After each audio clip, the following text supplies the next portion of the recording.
Welcome to Living with Purpose. I have a new guest, Shampa Bagchi. She is a serial entrepreneur, somebody that is based in the Bay Area and is working and started multiple technology-based companies. And we will get to hear her story and how she is also showing up with purpose. So, Shampa, welcome to Living with Purpose podcast.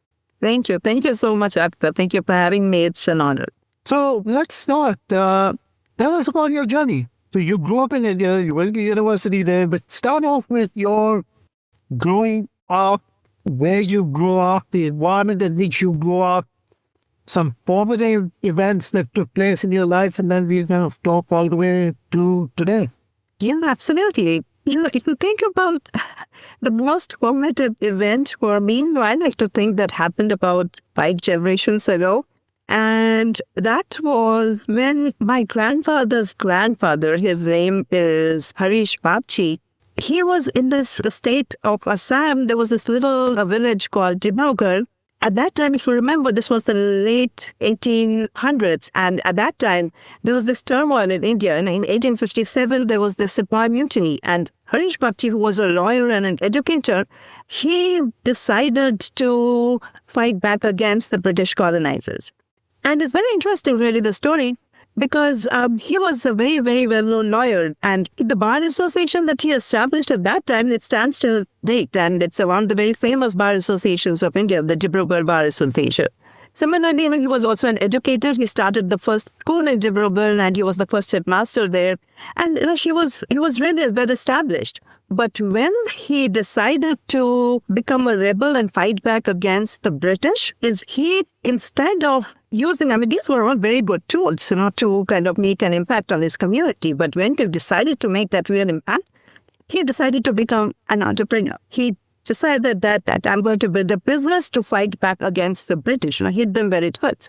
So what he did at that time, there was this, British had established tea industries to fight against China's growing tea industry. So at that time, there were these tea plantations. They were all owned by the British. Indians were not allowed to own it, but he decided to own a tea plantation. So he somehow managed, and I'm sure his lawyer background helped. He got land, he planted tea, created these tea plantations, and he established this whole economy, because at that time, the whole community, who were working in these tea estates were like indentured laborers in the tea plantations. But he kind of built a business around this. He employed the local population. He gave them a source of livelihood. He created these factories to build the tea, and to package the tea, brought it to market. So he made a huge impact in that, to the extent that, Dibrugarh then became the tea capital of the world. And then, Assam tea is famous all over the world. To this date, we are all, tea entrepreneurs, tea business, tea farmers. And I have personally seen growing up, what kind of impact he had on his community, because he completely changed, how, tea is planted. So, what I have seen in my past generations is how people use business and weapon against British colonizers, how you use it to build a source of livelihood, how you grow your community with the business. And that's what I grew up with. And that's what I think was the most formative event for me. It happened like 5 generations ago. That's so interesting, right? That there was somebody your great grandfather really showing up with purpose. Yeah. Right? At that time, he used entrepreneurship as a way to show up with purpose and to create not just a livelihood for himself, but to actually take the resources that were for the region and give it back into the region and into the community. So you grew up with that as being the formative piece of your life. But talk a little bit about your family, your siblings, and how did you grow up, and then how did you get into technology? Yeah, absolutely. My father, he went to a different path, although my family business was still in tea.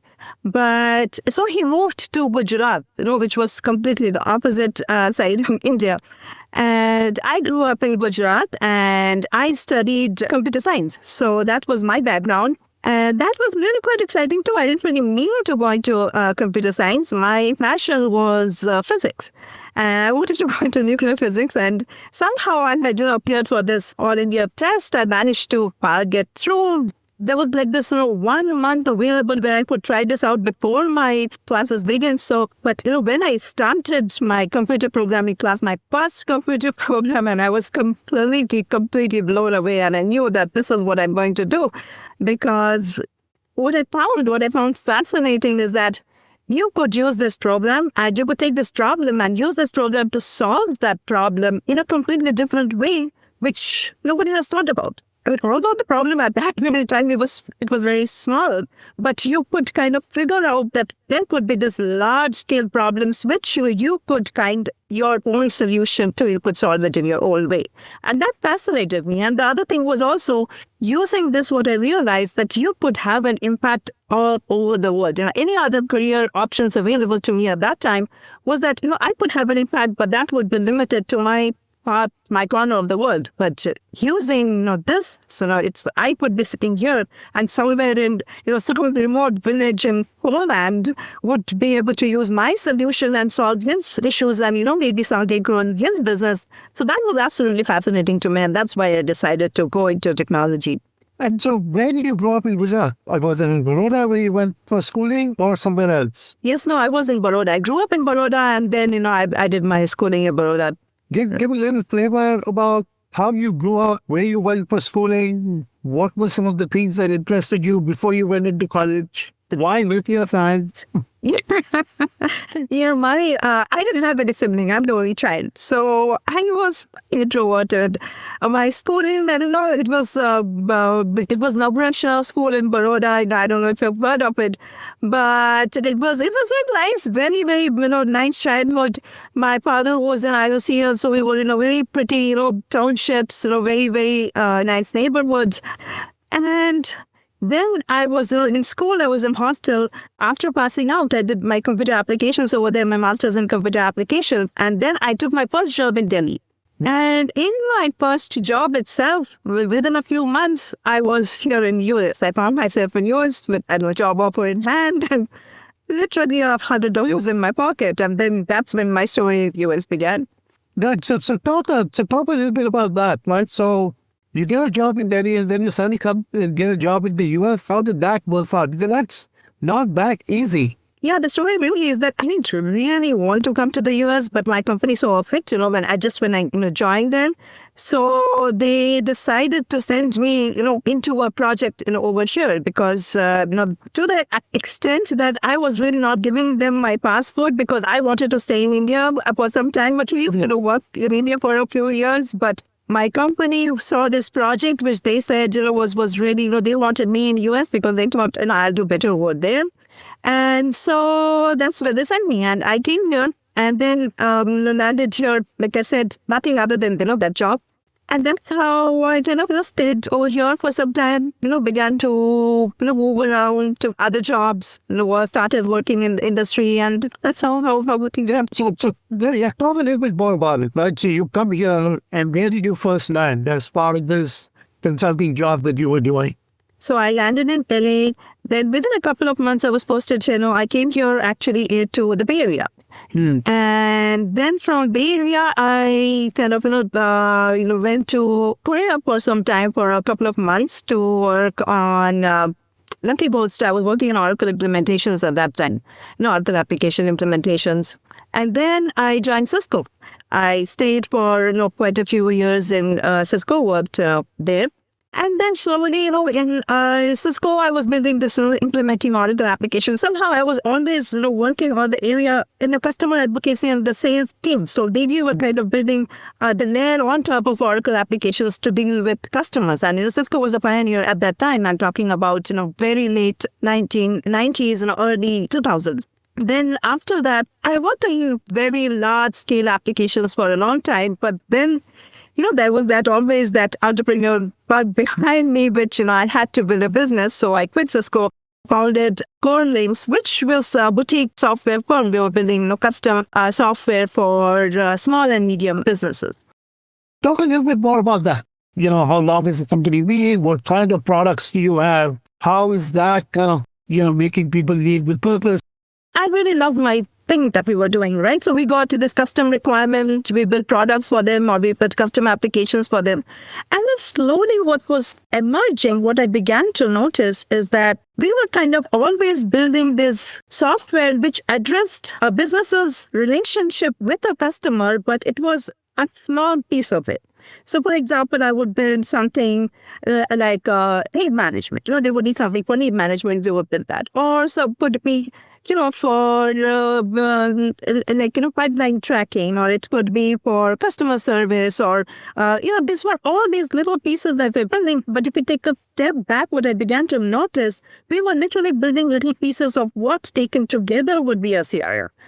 So, our entire customer relationship management platform. So why was that? Which was an interesting question, which is when we got thinking and looking at the market. And at that time, what I found is that there was the one CRM market, where we had started right at the very beginning when the company started.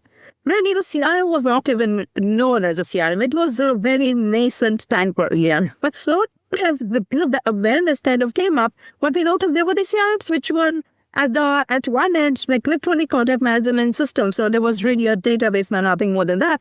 On the high end, there were these Salesforces of the world, when it was huge and complex, needed a PhD to implement. And there was really nothing in between which would solve the problem for mid-sized businesses, and especially in end-to-end. Otherwise, there was this little fine solution which would do something. But there was really nothing that would address the problem of a mid-sized businesses, which is why they were coming to us. They were all trying to build their own little solutions. So then I thought, why not? Here's a captive market. Here's the captive customers that I have. So why not build the entire platform which would address problems of a slightly larger small business and mid-sized businesses? And that's what we decided to do, where we would have the entire every area, every facet of a customer relationship, starting from marketing to sales to customer service to even billing, we built into ConvergeHub, and that was the product. And our initial customers were the customers from Codelinks itself, who decided to try us out, and that's how the journey began. So now you are a tech entrepreneur, you're CEO of a company. You come from this amazing background where your great-grandfather was one of the leading luminaries that actually changed lives of thousands of people. So talk a little bit about, so who are you? What drives you? What is your why? How are you showing up? Thank you so much for asking that question.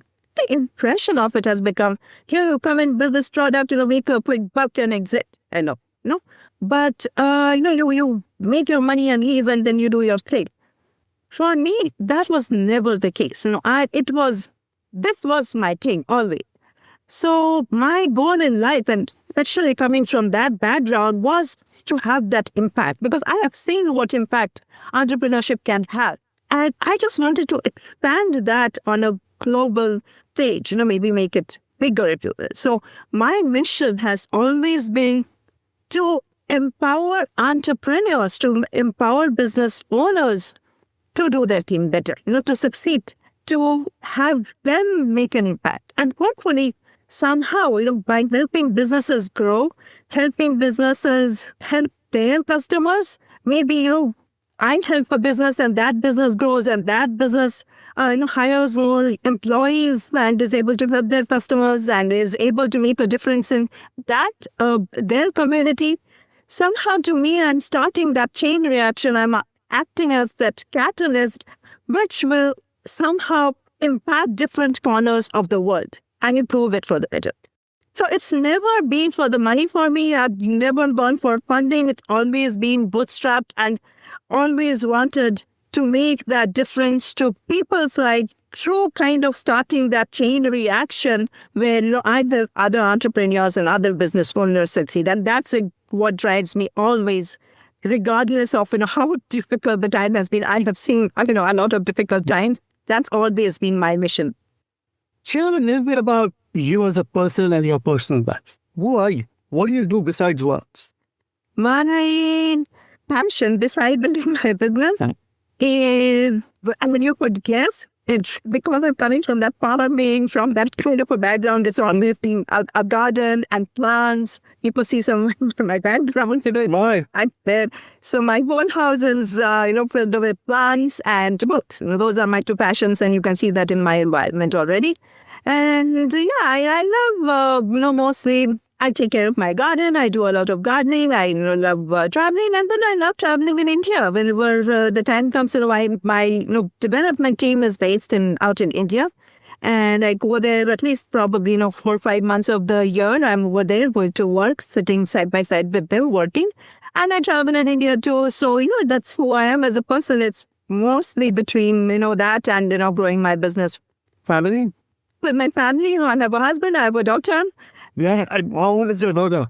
Well, my daughter is just going to graduate. She's in the senior year. She goes to UC Berkeley. She's an environmental science major. And I see.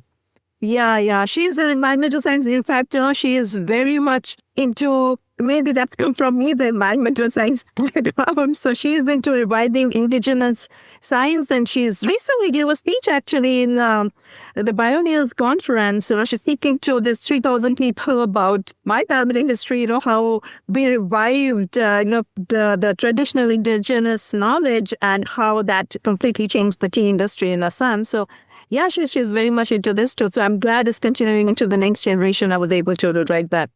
Let's talk a little bit about purpose and why is purpose important for you? How do you show up with purpose?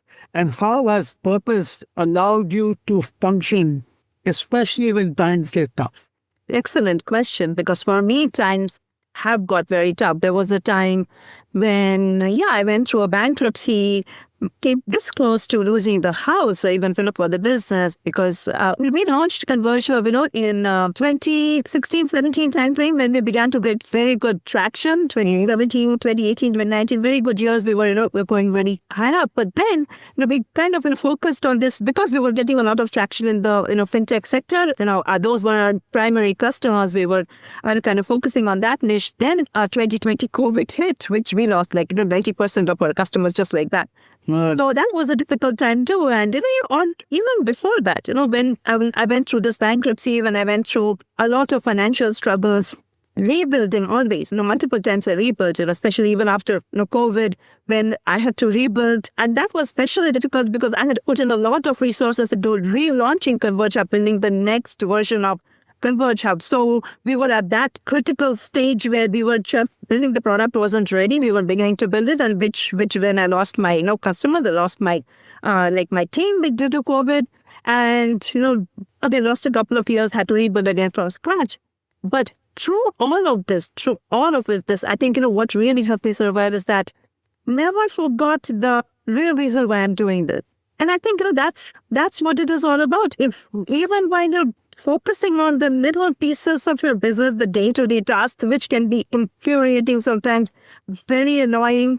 But if you kind of focus on why you got into it in the first place, kind of hold that duality in your mind at the same time, I think, that's the key to kind of, getting through it. But while you are working on this, something that you hate, you don't forget about ultimately what you're doing is what you love. And you're so grateful. I'm so grateful to be able to do what I love the whole time. And that spirit of entrepreneurship, the spirit of making a difference is really what helped me, continue through it.